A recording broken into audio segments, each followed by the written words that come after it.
Você já carregou uma culpa sem saber exatamente o porquê? Provavelmente sim.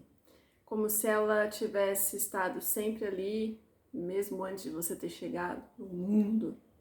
Situações e resultados que você tenta justificar, mas que você não encontra, sabe, uma explicação assim, lógica e razoável. E não que para tudo na vida a gente precise de uma explicação. Eu sempre digo que para algumas coisas não há um ponto final, há reticências, e para nem tudo há uma explicação, há apenas o foi e como foi. Mas tem algumas situações específicas que a gente sente muita culpa, principalmente quando a gente está tentando fazer alguma coisa. A gente está tentando colocar um projeto para funcionar, está tentando fazer um relacionamento dar certo, tentando colocar um modelo de negócio para ir para frente. E eu não estou falando de técnica para a prosperidade, mas para a gente olhar um pouco para nossa história e entender alguma coisa sobre essas culpas herdadas e não ficar, não vou nem se apegar a teoria se você não trabalha com isso, mas de olhar para essa história mesmo e se perguntar quantas pessoas já tentaram o que eu estou tentando? Quantas pessoas já fizeram o que eu estou fazendo? Porque muitas vezes, quando ninguém arriscou, arriscar parece a morte, parece algo que vai te levar para um caminho que não tem saída. Né? Então, se as pessoas sempre tiveram um trabalho CLT ou foram concursadas ou são, né, e você vai tentar empreender, é uma loucura. Então, é neste ponto, e a gente acaba carregando um peso e às vezes parece que tem que andar 3 vezes mais do que o fulaninho lá que deu certo super rápido, porque a gente sente sem ter consciência, porque se a gente tivesse consciência de tudo, a gente estava resolvido, né? Muitas pessoas estarão resolvidas na vida no sentido de eu sei por que isso está acontecendo. E de novo, nem sempre a gente sabe por quê, mas é bom a gente olhar, tomar consciência do pedaço que dá e fazer algo sobre isso, principalmente. Porque de nada adianta você de repente agendar uma constelação familiar ou então fazer mesmo terapia e você não modificar a sua postura. Então, algo precisa ser mudado a partir daquilo que foi visto e percebido. Um exemplo é quando na família ninguém tentou empreender e um vai lá e tenta. Pode ser que ele quebre algumas vezes, pode ser que ele desista, pode ser que ele, sabe, alguma coisa ali demore um pouco mais para acontecer. E quando a gente consegue identificar o que exatamente, a gente consegue dar uma fluidez muito melhor.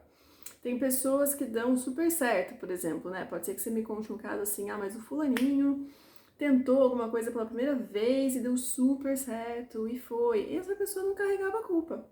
A questão é, quando nós carregamos culpa, as coisas tendem a arrastar como um movimento de um padrão negativo, porque existe um padrão positivo, de fazer voltar, tipo, não, vai procurar, né, um emprego CLT, presta um concurso, e não que seja ruim, mas para quem quer ter o seu próprio negócio, de repente não trabalha bem em grupo, não gosta, né, tem gente que gosta, mas não consegue, né, e algumas pessoas simplesmente não gostam de trabalhar em grupo, ela prefere ter o negócio dela, e alguma coisa parece que arrasta, mas olhando a história do sistema, todo mundo teve um emprego fixo e aposentou, construiu carreira naquela mesma função, então não precisa nem ser você tentando um negócio novo, pode ser você fazendo transição de carreira. Pra que isso? Vai fazer essa loucura agora? Isso aí não dá dinheiro, né? E enfim, frases que a gente já conhece, se tiver alguma diferente, coloca aí pra mim. Né, porque a gente sempre acaba aumentando aí o repertório daquilo que a gente ouve. E aí nós temos muitas vezes esse sentimento de alguma coisa que se arrasta.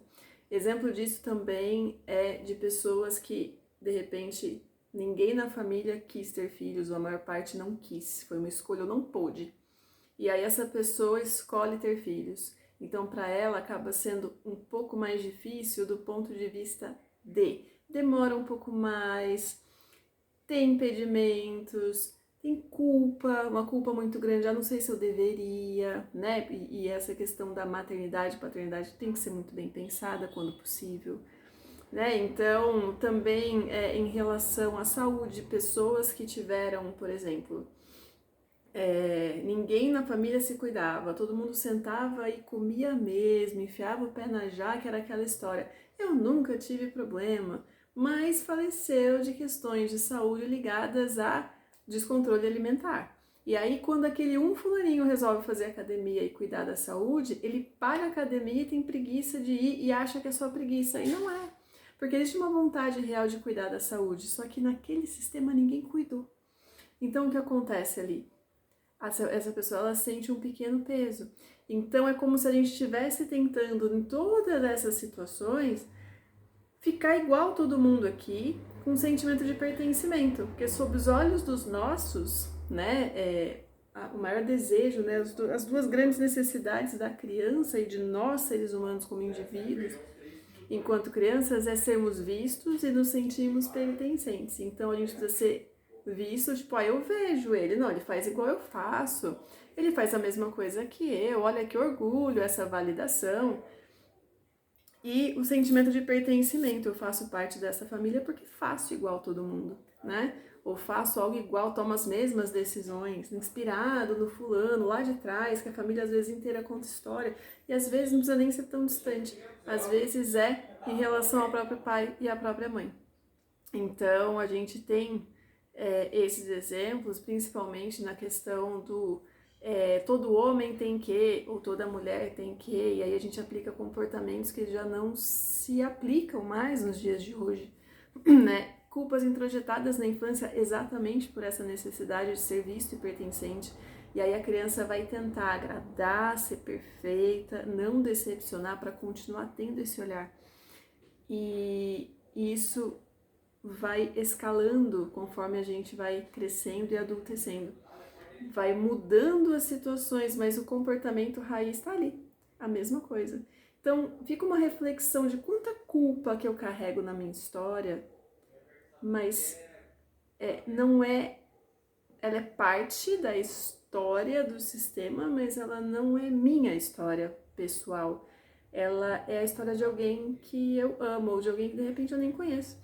E as constelações familiares vêm com uma boa ferramenta para poder auxiliar exatamente a ter consciência, né? As constelações familiares, elas são uma representação do inconsciente familiar. Então tá ali, né? É isso aqui. E a partir disso, que postura eu tenho, né? A psicanálise transgeracional também. E aí a gente já vai um pouco mais a fundo, né? E para entender bem essas questões de aonde é que trava e a história de quem que eu estou repetindo, e para muito além do de quem, como é que eu posso olhar para essa história e dar para ela um lugar? Porque muitas vezes o que a gente acaba repetindo, e muitas vezes não, a gente acaba repetindo histórias que foram excluídas, escondidas, rejeitadas. E de pessoas que foram igualmente esquecidas, escondidas, excluídas e rejeitadas. A gente acaba repetindo em algum aspecto como se fosse algo, e não é nada sobrenatural aqui não, mas é como se fosse algo de me inclua, entenda o que eu passei, né? Então, o que a gente pode fazer aqui é um exercício, né, de diferenciação, de pegar um papel, uma caneta, planilha, o que se adaptar melhor, às vezes dá uma reflexão, e colocar duas colunas, o que é meu e o que não é. E aí você vai refletindo. Para além da razão e do racional, que é a consciência, a gente vai permitir o sentir aqui dentro. Então, no próximo vídeo, eu vou trazer um exercício bem representado com os bonecos, para que a gente possa exatamente ver, eu vou colocar num shorts, inclusive. E aí eu dou referência desse vídeo. Para que a gente possa colocar no sentir. O que é meu aqui? O que eu fiz? O que eu tô tendo aqui a consequência? Que parte é minha? E que parte não é minha? E como é que eu vou sentir a diferença entre um e outro? O que é meu, eu consigo justificar.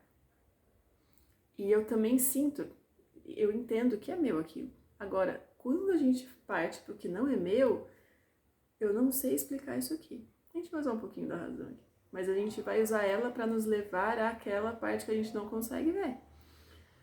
que parte aqui não é minha? Isso aqui eu não sei nem justificar, nem sei como veio parar nesse resultado, porque a intenção era uma e eu fiz tudo para que viesse para cá e de repente veio para cá, né?